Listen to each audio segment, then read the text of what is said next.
In years past, we show you a sea of faces, but the only revelers this New Year's Eve are these inflatable tube people.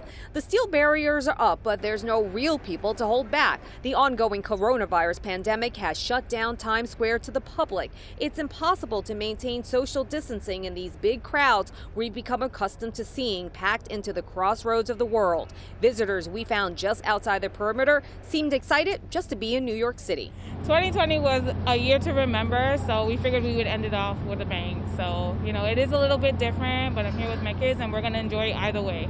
There is 80% less NYPD officers this year, but still enough cops to keep it safe and keep people from lingering on the streets. Spectators instead told to celebrate safely at home in small groups and watch the festivities on TV or through an app created specially for tonight. When I booked the hotel reservation, they gave us an email explaining a virtual countdown, so you have to show your room key to get in to Times Square area. The special invited guests this year are several dozen first responders and essential workers and their families. They all had to be COVID tested before being allowed into penned-in areas. Tonight, we honor them and their sacrifice to the city during the pandemic. So I'm extremely honored to be here this year.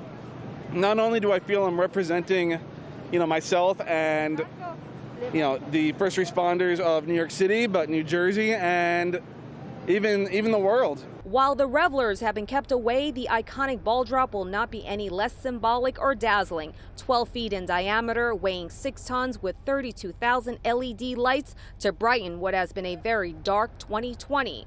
And one shining moment has been the humanity seen over and over in New Yorkers. Happy New Year from M12!